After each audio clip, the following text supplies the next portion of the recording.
العالمين والعاقبة للمتقين والصلاة والسلام على سيد المرسلين وعلى آله وصحابه أجمعين أما بعد فأعوذ بالله من الشيطان الرجيم بسم الله الرحمن الرحيم يا أيها الذين آمنوا اتقوا الله وكونوا مع الصادقين صدق الله مولانا العظيم وصدق رسوله النبي الكريم ونحن على ذلك لمن الشاهدين والشاكرين والحمد لله رب العالمين إن الله وملائكته يصلون على النبي يا أيها الذين آمنوا صلوا عليه وسلموا تسليما اللهم صل على سيدنا مولانا محمد وآله وسلم الصلاة والسلام عليك يا رسول الله صلی اللہ علیہ وسلم۔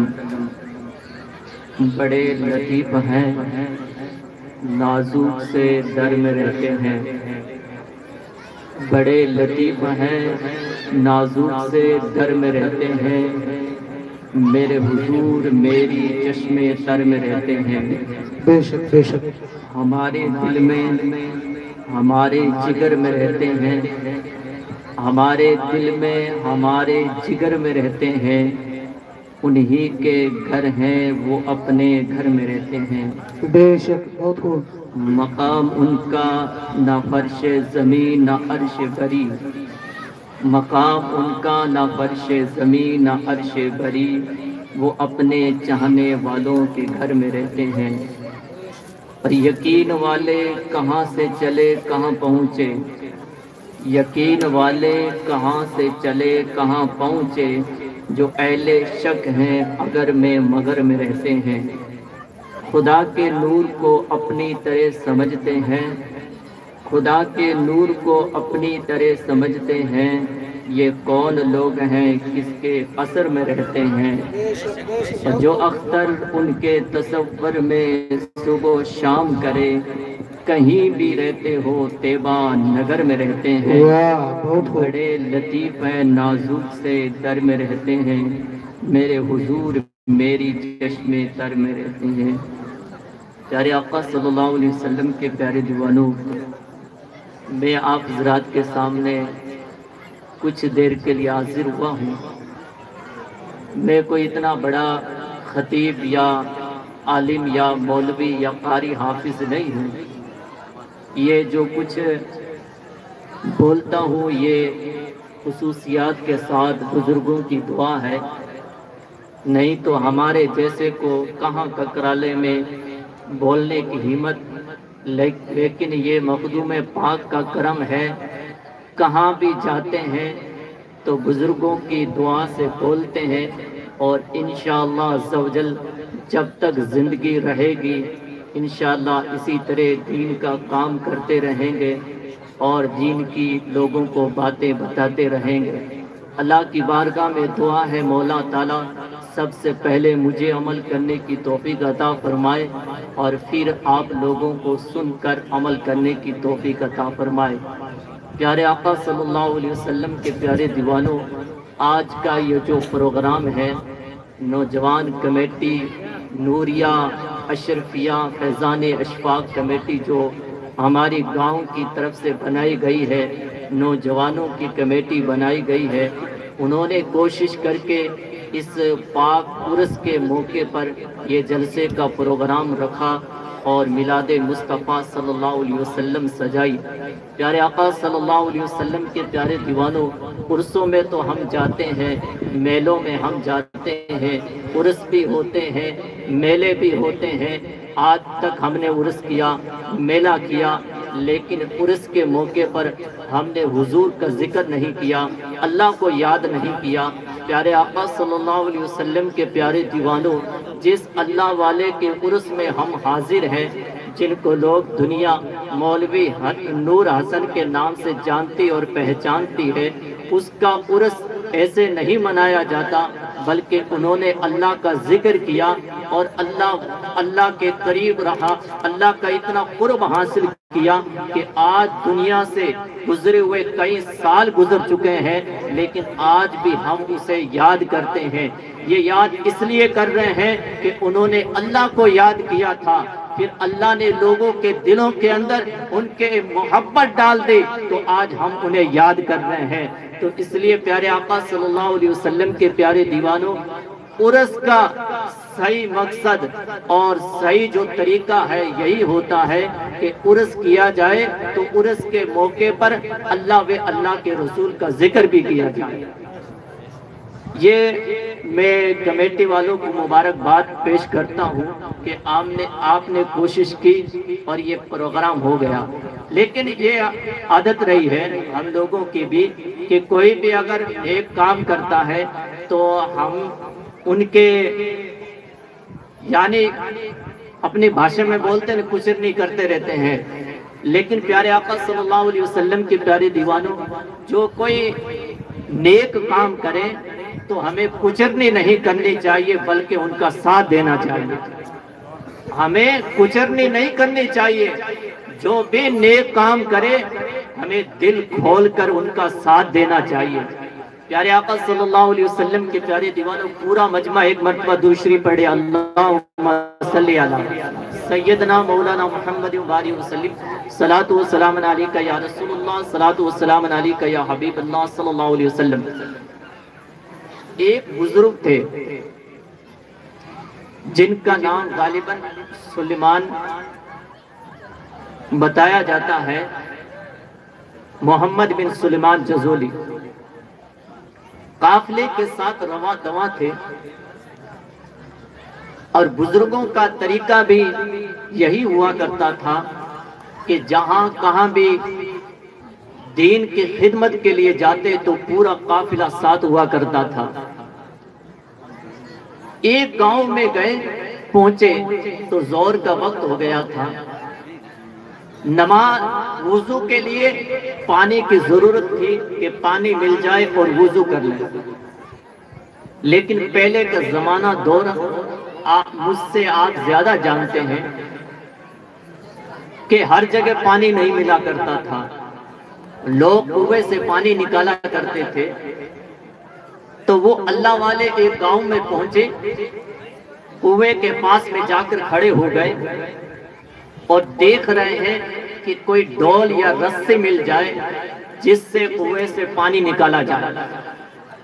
کنویں کے پاس میں ایک گھر تھا، گھر کے چھت پر ایک 5-6 سال کی بچی دیکھ رہی تھی، چھت پر کھڑی تھی، وہ دیکھ رہی تھی چند لوگ ہیں اللہ والے ہیں اور کس چیز کی تلاش ہے، تلاش کر رہے ہیں۔ وہاں سے آواز دی، بابا کیا تلاش کر رہے ہو، کیا تلاش کر رہے ہو؟ محمد بن سلیمان نے کہا، بیٹی نماز کا وقت ہو گیا ہے اور ہمیں وضو کرنا ہے۔ تو بچی نے کہا، بابا وضو کر لو، پانی نکال لو، کنویں سے وضو کر لو۔ بچی نے چھت سے آواز دی، بابا کنویں میں پانی ہے، پانی نکال لو۔ محمد بن سلیمان اللہ کے ولی نے کہا، بیٹی رسی نہیں ہے، ڈول نہیں ہے، پانی کیسے نکالیں، پانی کیسے نکالیں؟ بچی چھت سے نیچے آئی اور اللہ والے کے پاس میں کھڑی ہو گئی، کہا پانی نہیں نکالا؟ کہا بیٹی کوئی رسی کوئی ڈول نہیں ہے، پانی کیسے نکالا جائے؟ کہا آپ کا نام کیا ہے؟ کہا محمد بن سلیمان۔ کہا کہ پورے علاقے کے اندر، پورے شہر کے اندر آپ کا چرچا ہے اور آپ سے پانی بھی نہیں نکالا جا رہا ہے۔ اس بزرگ اللہ والے نے کہا، بیٹی ڈول نہیں ہے، رسی نہیں ہے، پانی کیسے نکالا جائے؟ اس بچی 5-6 سال کی بچی تھی، انہوں نے کہا، بابا اس کنویں سے میں پانی نکال دوں؟ کہا ہاں بیٹی آپ پانی نکال دو۔ اس بزرگ نے سوچا کوئی ڈول لے کر آئے گی، رسی لے کر آئے گی، لیکن وہ چھوٹی سی بچی نے کچھ پڑھا اور پڑھنے کے بعد میں کنویں کے اندر تھوک دیا۔ جیسے ہی تھوکنا تھا کہ پانی کنویں سے باہر آ گیا اور کہا، بابا وضو کرو اور وضو کر کے نماز پڑھو۔ جب یہ منظر محمد بن سلیمان جزولی نے دیکھا ہے پہلے ہمیں بتائیں آپ نے پڑھا ہے؟ تو بچی نے کہا بابا آپ پہلے وضو کریں، پہلے وضو کریں پھر میں بتاؤں گے۔ اس اللہ والے نے وضو کیا، قافلہ ساتھ میں تھا، سب نے وضو کیا، پانی پیا، نماز پڑھی۔ نماز فارغ ہونے کے بعد وہ اللہ والے پوچھتے ہیں بیٹی بتا کون سا وظیفہ پڑھا تھا، کون سا وظیفہ پڑھا تھا کہ پانی باہر آ گیا؟ اس بچی نے کہا بابا میرے پاس کوئی بڑا وظیفہ نہیں ہے، میں ہر وقت حضور کی بارگاہ میں، نبی کی بارگاہ میں درود پاک پڑھتی رہتی ہوں، جس کے صدقے درود میں اتنی برکت ہے کہ درود پڑھ کر پانی کے اندر، کنویں کے اندر تھوک دیا تو پانی باہر آ گیا۔ لیکن ہماری حالات کیا ہے؟ پانی میں تھوک دیں تو پانی کھارا ہو جاتا ہے۔ لیکن 5-6 سال کی بچی، کیا زمانہ تھا، کیا دور تھا کہ ہماری بچیاں جب درود پاک پڑھ کر پانی کنویں کے اندر تھوک دیتی تھی پانی باہر آ جاتا تھا۔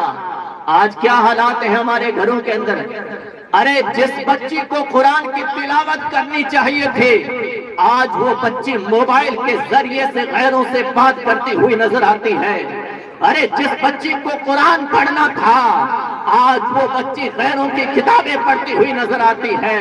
ارے جس بچی کو کنیز فاطمہ بننا تھا، آج ہماری وہ نوجوان بیٹی ناچتی ہوئی نظر آتی ہے۔ لیکن ہو کیا گیا ہے؟ غیرت ختم ہو چکی ہے، شرم و حیا ختم ہو چکی ہے۔ گھر کے آنگن کے اندر بابا بیٹھا ہوا ہے، لیکن دادا بیٹھا ہے، نانا بیٹا ہے، بھائی کھڑا ہے تماشا دیکھ رہا ہے، بہن گھر کے آنگن کے اندر شادیوں کے موقع پر ناچتی ہوئی نظر آتی ہے۔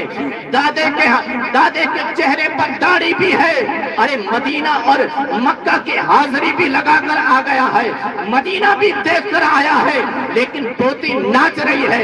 لیکن غیرت اتنی مر چکی ہے کہ دادا یہ نہیں کہتا ہے پوتی ناچنا نہیں ہے، شادی ہے تو کیا ہو گیا ہے، ہم مصطفیٰ کے ماننے والے ہیں، کنیز فاطمہ کی ماننے والی ہو۔ کل میدان محشر کے اندر جب حضور تشریف فرما ہو گئے، حضرت فاطمہ ہو گئی، اس وقت میری ماں اور بہنیں کیا جواب دو گے؟ آج اگر آپ کو بتایا جاتا ہے، آپ کہتے ہو یہ کیا جانے، اپنے گھر کا دھیان رکھیں، اپنوں کا دھیان رکھیں، ہمیں کون کہنے والا ہے؟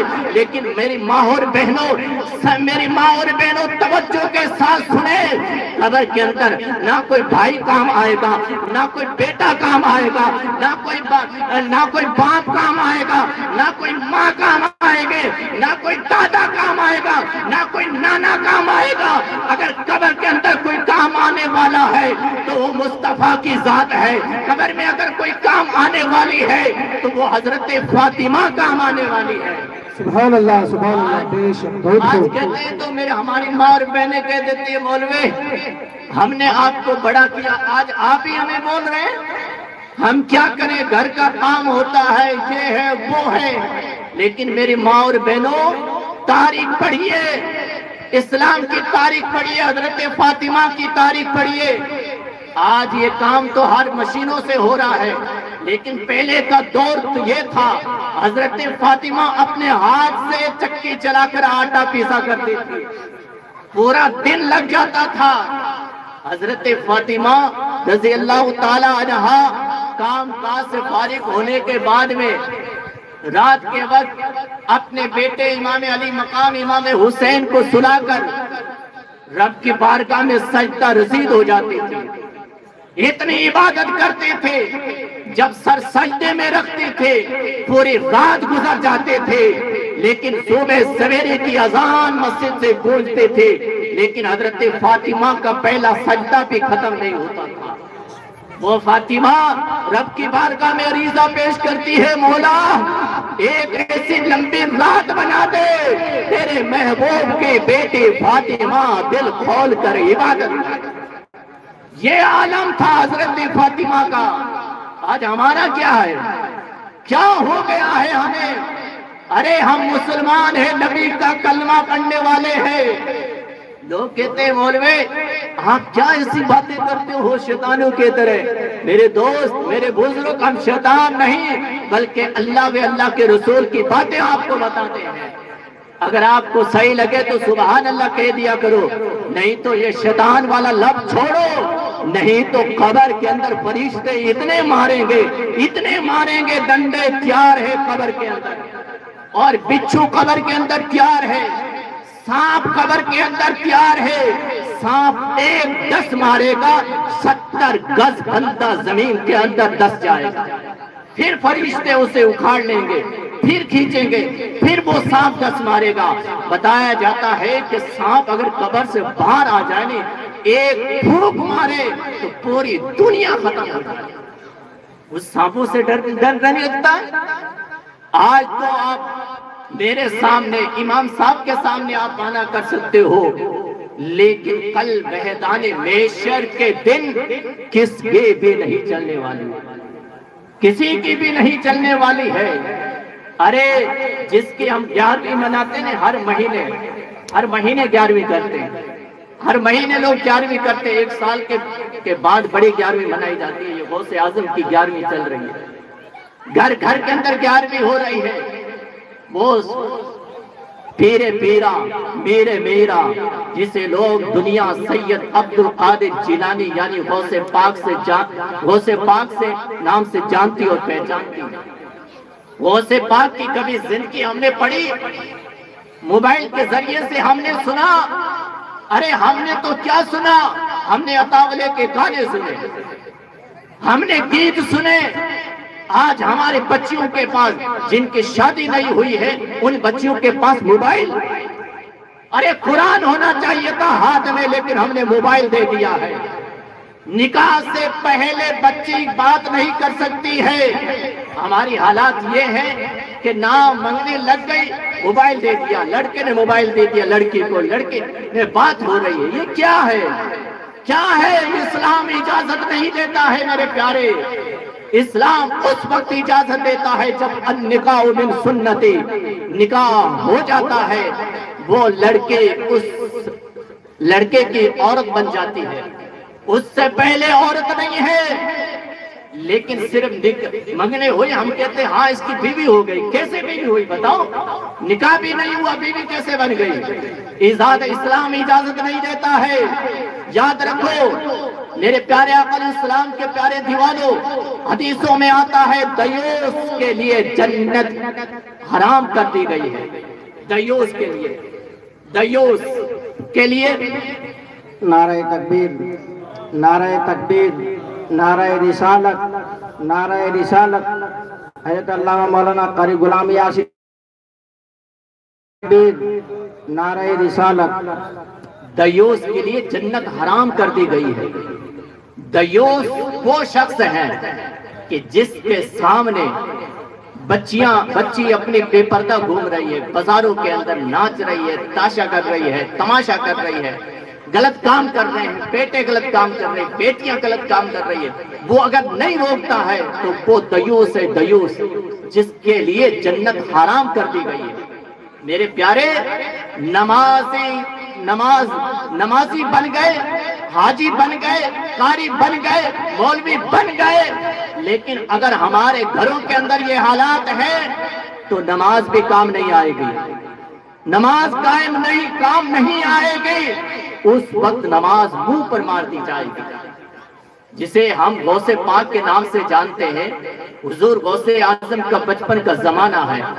ماں سے اجازت لے کہ اے امی جان، لوگ جاتے ہیں پڑھنے کے لیے، میں بھی علم دین حاصل کرنا چاہتا ہوں۔ ماں نے اجازت دی، ماں نے کہا بیٹے یہ جو 40 اشرفیاں ہیں تیری صدری کے اندر میں نے سیل دی ہے، اور جا، خدا حافظ، اللہ حافظ۔ قافلے کے ساتھ روانہ کر دیا۔ حضور غوث اعظم چھوٹے سے ہیں، قافلے کے ساتھ جا رہے ہیں۔ جیسے ایک قافلہ جنگل میں پہنچا، جو پہلے کا زمانہ دور تھا، لوگ ڈاکو ہوا کرتے تھے، لوٹ لیا کرتے تھے مال۔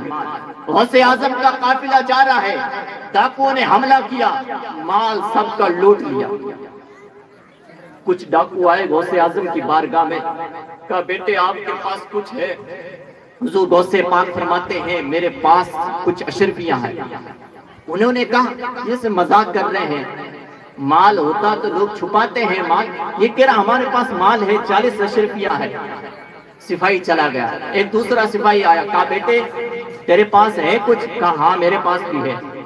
انہوں نے سوچا یہ مذاق کر رہا ہوگا، سب کا مال لوٹ لیا. لوٹنے کے بعد جو ڈاکوؤں کا سردار تھا، سب سپاہی ڈاکو اپنے سردار کے پاس پہنچے. اس سردار نے کہا سب کا مال لوٹ لیا؟ کہا ہاں سب کا مال لوٹ لیا، لیکن قافلے کے اندر ایک لڑکا ہے جس کا چہرہ نورانی چمک رہا ہے، چہرہ کیوں نہ چمکتا؟ اعلیٰ حضرت فرماتے تیری نسل پاک میں ہے بچہ بچہ نور کا، تو ہے آئین نور تیرا سب گھرانہ نور کا. آل کس کے تھے؟ حضور کی آل تھی. کہا ایک لڑکا ہے وہ کہتا ہے میرے پاس اشرفیاں ہیں کچھ. ڈاکوؤں کے سردار نے کہا کہ اسے میرے پاس لایا جائے. سپاہی گیا اور غوث اعظم کے پاس گیا اور کہا اے لڑکے ہمارے سردار نے آپ کو بلایا ہے. غوث اعظم گئے سردار کے پاس. سردار نے پوچھا اے لڑکے تیرے پاس کچھ ہے، مال ہے؟ اس نے کہا میرے پاس کچھ اشرفیاں ہیں، کچھ اشرفیاں ہیں. سردار نے کہا مذاق تو نہیں کر رہے؟ کہا ہاں میرے پاس اشرفیاں ہے. سردار ڈاکوؤں کے سردار نے کہا وہ اشرفیاں کہاں ہے؟ کہا میری صدری، جو میں نے صدری پہن رکھی ہے، صدری کے اندر سیلی ہوئی ہے 40 اشرفیاں، 40 اشرفیاں سیلی ہوئی ہے. سردار نے وہ صدرے لی، حضور غوث اعظم کی صدرے لی، ہاتھ میں صدرے لی اور صدری کو پھاڑا تو دیکھ کر حیران ہو گئے. اس صدری کے اندر 40 اشرفیاں سیلی ہوئی تھی. جیسے ہی ڈاکوؤں کے سردار کے ہاتھ میں وہ 40 اشرفیاں آئیں، ڈاکو کے سردار کا دل بدل گیا، دل بدل گیا. کہا بیٹے لوگ تو ہمارے سامنے مال چھپاتے ہیں، لیکن تو نے تو بتا دیا ہے، اگر چھپا لیتا تو یہ 40 اشرفیاں مل جاتے. اس وقت غوث پاک فرماتے ہیں کہ ہاں یہ 40 اشرفیاں ہیں، لیکن اگر میں چھپا لیتا یہ 40 اشرفیاں بچ جاتے، لیکن میں اپنی ماں کا نافرمان ہو جاتا. چونکہ میں جب گھر سے چلا تھا میری ماں نے کہا تھا بیٹے کیسا بھی انوکھا وقت آ جائے لیکن کبھی جھوٹ نہ بولنا، کبھی جھوٹ نہ بولنا.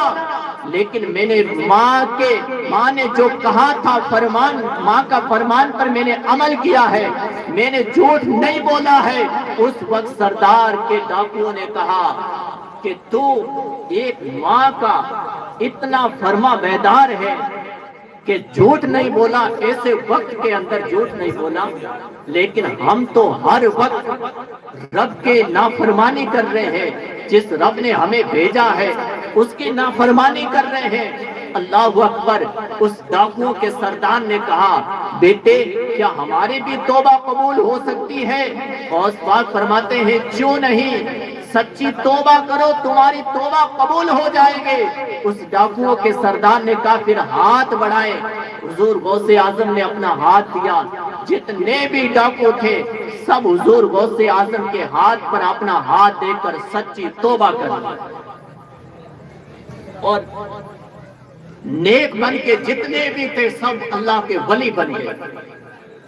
اب اس واقعے سے اندازہ لگائیے غوث اعظم کے ماننے والوں اور 11ویں شریف کی فاتحہ لگانے والوں اور میری ماں اور بہنوں ہر مہینے 11ویں والے پیر کے فاتحہ گھر پہ کھیر بنانے والیوں سنو.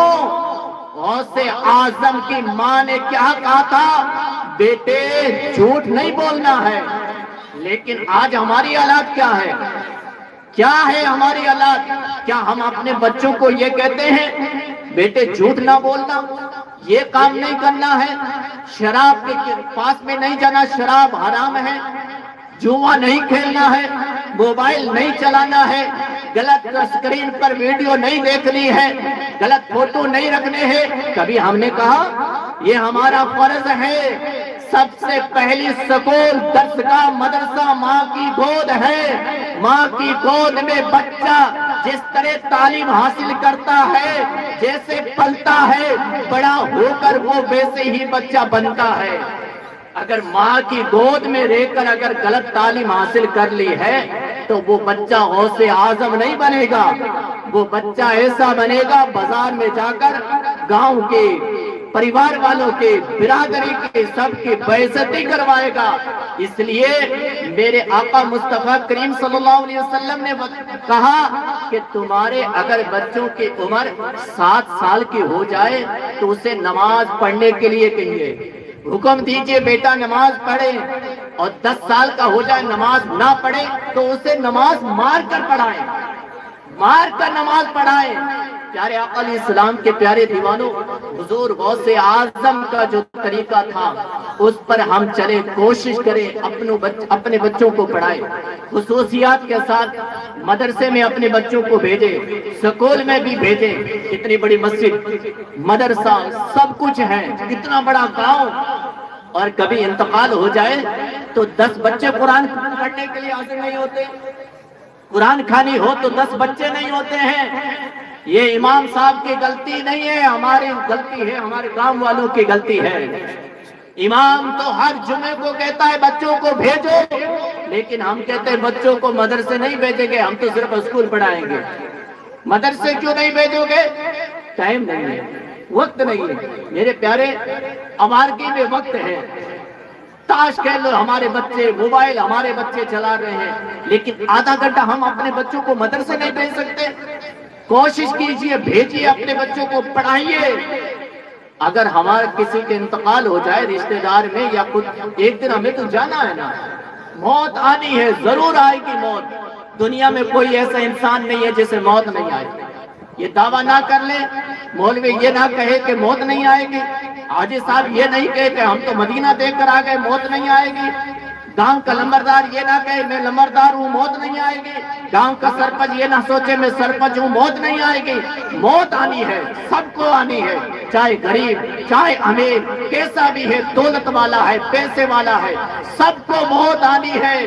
تو موت کی تیاری کیجئے، موت کی تیاری کیجئے۔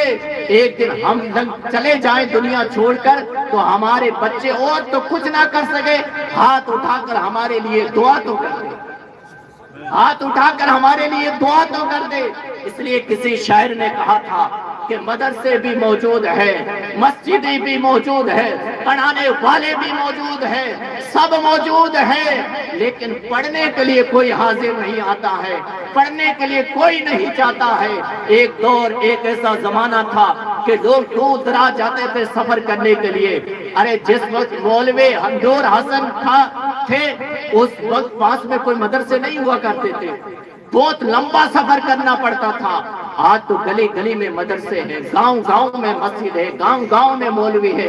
اس لیے شاعر نے کہا تھا دل کے پھپھولے جل اٹھے سینے کے داغ سے، اس گھر کو آگ لگی ہے گھر کے چراغ سے، اسلام تیرے چاہنے والے نہ رہے، جن کا تو چاند تھا افسوس وہ حالے نہ رہے۔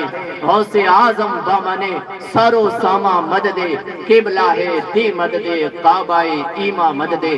اللہ کی بارگاہ میں دعا ہے مولا تعالیٰ، میں نے جو کچھ بیان کیا ہے اگر اس میں کوئی غلطی ہو گئی ہو تو سب کے سامنے توبہ کرتا ہوں، کلمہ پڑھتا ہوں، اشہد ان لا الہ الا اللہ وحدہ لا شریک لہ ونشہد ان محمدا عبدہ ورسولہ۔